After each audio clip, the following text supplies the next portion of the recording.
Bonjour et bienvenue dans cette nouvelle vidéo consacrée à l'immobilier. Alors aujourd'hui, nouveau format puisque le but de la vidéo c'est de vous présenter le cabinet Business City, donc qui fait partie du groupe de Roche et qui s'occupe de tous les clients professionnels et entreprises en immobilier d'entreprise, donc dans le 77. Et donc à cette occasion, on accueille Sarah qui est collaboratrice du cabinet et qui va un petit peu nous expliquer son parcours et les différentes activités qu'on peut exercer.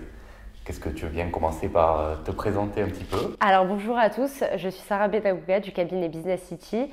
J'occupe actuellement le poste de conseillère en immobilier d'entreprise. J'ai intégré cette entreprise en septembre 2021 et je suis en alternance pour un bachelor gestion et négociation immobilière. Très bien. Est-ce que tu peux nous présenter justement qu'est-ce que c'est le cabinet, qu'est-ce qu'on y fait? Oui. Alors le cabinet Business City est un cabinet spécialisé en immobilier d'entreprise, du coup B2B. On s'occupe de la transaction locative, transaction vente et de la gestion locative pour les professionnels. On va autant vendre des locaux commerciaux, des locaux d'activité ou des bureaux. Qu'est-ce que tu fais toi précisément dans le cabinet? Comment ça se passe? Alors on va prendre l'exemple d'une journée type. On arrive au bureau aux alentours de 9 h. Je vais d'abord checker mes mails, voir si j'ai des demandes de clients qui datent de la veille au soir. Je vais envoyer tout ce que j'ai besoin d'envoyer. Ensuite, je vais me fixer des horaires où je vais me consacrer à la prospection, que ce soit prospection téléphonique, mailing ou prospection sur le terrain. Du coup, avec des flyers, nos beaux flyers qui se trouvent juste ici. Voilà. Et ensuite, on rentre au bureau et en général, l'après-midi, je me consacre soit aux visites, soit à tout ce qui est rendez-vous avec nos collaborateurs, réunions, etc. Très bien. Comment est le cabinet en interne? Comment ça se passe avec les collègues? Quelle est l'organisation au sein de l'agence? Alors, l'organisation se passe très bien. On a un manager, monsieur Grégory Hervé, qui s'occupe du coup du pôle transaction et de la gestion. Et on a un pôle communication et un pôle gestion locative. L'ambiance est top. C'est aussi principalement pour ça que j'ai voulu rejoindre cette entreprise. Ça se passe très très bien, que ça soit avec mes collègues et mes supérieurs. Je trouve que c'est quelque chose qui est très important en fait dans une entreprise. Très bien, oui, il faut savoir qu'on se développe assez vite quand même aussi. Oui. Donc il y a beaucoup de recrutement, donc avec une équipe qui s'étoffe au fur et à mesure. Et effectivement, on a la chance d'avoir Grégory qui organise tout ça et qui garde une bonne ambiance qui est très importante pour le développement de l'entreprise et de tout le monde. Après, sur les aspects du coup, enfin, un cabinet, ça ne travaille pas forcément tout seul. Avec qui tu interagis au quotidien en dehors de l'agence? Alors au niveau de nos partenaires, on va travailler avec des notaires, des banquiers, des courtiers, mais aussi avec au niveau des clients, on travaille beaucoup avec des foncières, notamment en transaction locative. La majorité des propriétaires en fait qui nous donnent des biens à louer sont des grosses foncières qui sont actuellement leaders sur le marché, mais on va aussi travailler avec des privés, des chefs d'entreprise ou des particuliers qui décident d'investir en fait dans l'immobilier d'entreprise et de mettre en location leurs biens. Et ensuite, concernant la vente, on va travailler avec tout type d'entreprise, que ce soit des petites à moyennes entreprises ou des grosses entreprises qui sont connues dans leur secteur bien spécifique et qui exercent dans tout secteur d'activité. Oui, c'est ça, il y a deux pôles en gros, vente. Donc vente, vous allez avoir d'un côté les gens effectivement qui veulent vendre, donc soit des propriétaires, des foncières, etc. Et de l'autre côté, des gens qui veulent acheter, qui sont deux profils, soit une entreprise qui veut acheter ses propres murs, soit un investisseur, c'est plus souvent un investisseur si je ne me trompe pas, à l'achat. C'est-à-dire c'est des gens qui cherchent en permanence à investir et quand on a un produit, on le vend facilement. Et de l'autre côté, la partie location, où il y a des clients qui sont similaires, vu qu'ils ont des biens qu'ils veulent mettre en location. Et nous, dans ce cas, on traite des entreprises candidates à vouloir s'implanter. Donc dans ce cas, on devient conseiller en implantation locale finalement. C'est ça. Pour les conseiller au mieux dans un bon endroit. C'est ça. Et en général, en location, les entreprises qui décident de s'implanter, on va avoir autant des créations d'entreprises que des entreprises qui sont présentes déjà dans le secteur depuis un bon nombre d'années. Oui, étonnamment, moi c'est un élément qui m'avait un peu surpris, mais c'est souvent finalement les entreprises du coin Oui. qui se développent dans le coin. Oui. On est même dans l'immobilier d'entreprise, on reste sur une activité très locale, où la connaissance du marché local permet de bien travailler. Exactement. Comment tu comprends les ambitions de l'agence du coup? Quels vont être les développements? Alors du coup, actuellement, le cabinet Business City, il a été repris par le groupe de Roche. Le groupe de Roche, c'est un groupe qui est en constante évolution, du coup avec une agence spécialisée dans le résidentiel sur le secteur de Pierrefitte et une agence qui s'occupe de la rénovation sur la ville de Hyères. Actuellement, le cabinet Business City, on est plus principalement basé sur le 77, Nord 77, secteur Marne-la-Vallée, Val d'Europe, et on a pour ambition de couvrir toute la Seine-et-Marne d'ici la fin de cette année 2022 et avant fin 2024-2025, toute l'Île-de-France. Donc, en espérant que tout ça se passe comme ça. Exactement. Et si on recentre sur toi et tes objectifs, oui. Pourquoi tu as choisi l'immobilier entreprise dans ton parcours et vers où tu vas aller? On espère évidemment que tu vas rester le plus longtemps possible, mais oui. Sans doute d'autres projets en tête. J'espère.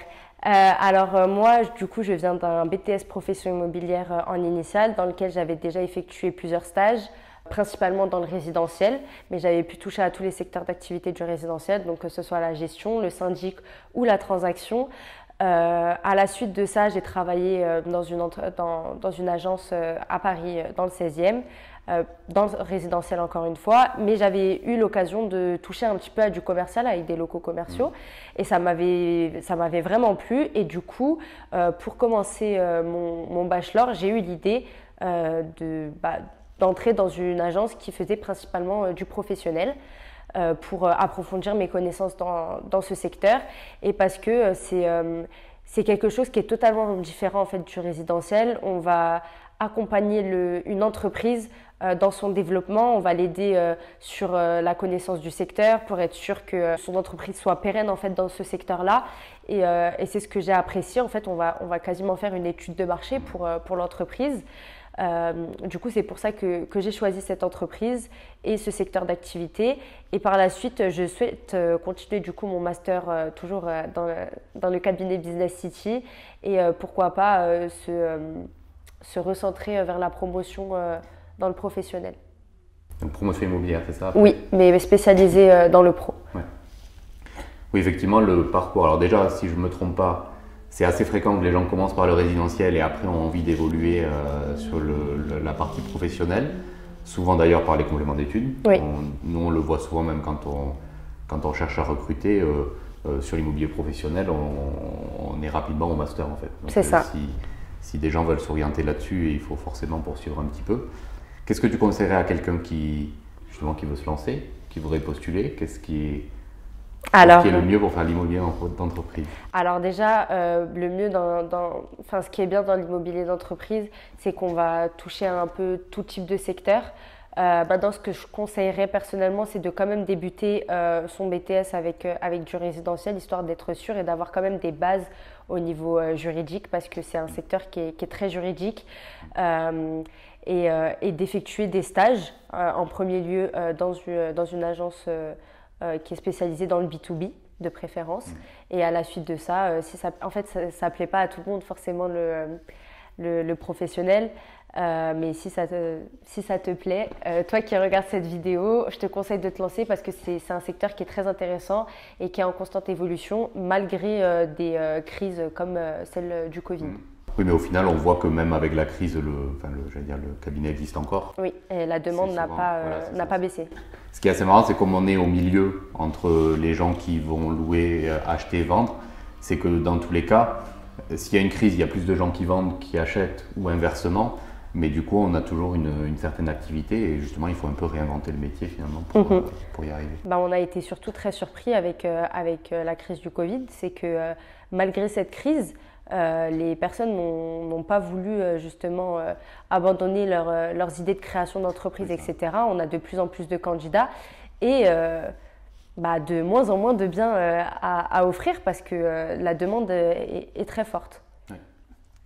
Exactement. Et j'ai retrouvé mes mots de tout à l'heure, ce que je voulais dire sur le parcours dans l'immobilier entreprise, effectivement. Donc, tu as dit la promotion, c'est un des aspects, c'est-à-dire c'est quelque chose qui va apprendre finalement donc, tout l'aspect légal de l'immobilier, qui est le même un petit peu dans tous les métiers, vu qu'on parle enfin, c'est les lois de l'immobilier, on parle des actes notariés, des actes authentiques, des baux, que ce soit des baux de location, des baux commerciaux.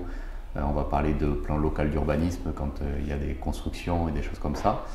Donc ça permet d'évoluer dans tout le secteur immobilier, promotion y compris, effectivement. Oui. C'est souvent les gens, c'est un peu un rêve d'aller dans la promotion, c'est souvent ça quand même, c'est vrai. Mais aussi les métiers connexes, c'est-à-dire l'immobilier c'est au centre, on traite toujours avec des banques, donc les passerelles sont relativement faciles. Nous on a déjà eu des conseillers IMO qui venaient de la banque, tout ce qui est assurance aussi, on est assez proche. Et tout ce qui est notaire, donc tout ce qui est juridique. Donc tout ça, il y a des liens finalement assez étroits entre tout ça.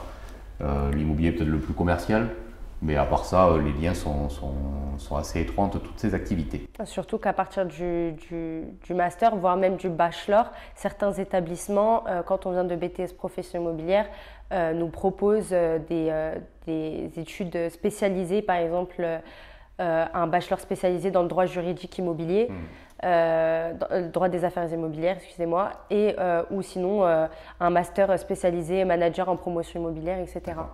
Oui, donc même les parcours à l'école sont faits comme ça. C'est ça, et ça c'est justement qu'à partir du bachelor, parce qu'il faut quand même avoir certaines bases juridiques à assimiler en premier lieu en BTS. Ok, très bien. Est-ce que tu as une dernière chose à rajouter ? Rejoignez l'équipe Business City. C'est une entreprise qui ne va cesser de s'étendre sur le secteur. Et voilà, on est le meilleur cabinet. Merci pour ton intervention. Merci à vous. La volonté et la gentillesse de faire cette vidéo YouTube. Merci à tous de nous avoir suivis pour cette interview. N'hésitez pas à vous abonner, à liker la vidéo, à commenter et à poser des questions dans les commentaires si vous avez des questions sur le boulot, sur le cabinet ou sur le parcours de Sarah. Je suis sûr que ça fera un plaisir de vous répondre. Merci à tous et à très bientôt. Et activez la cloche.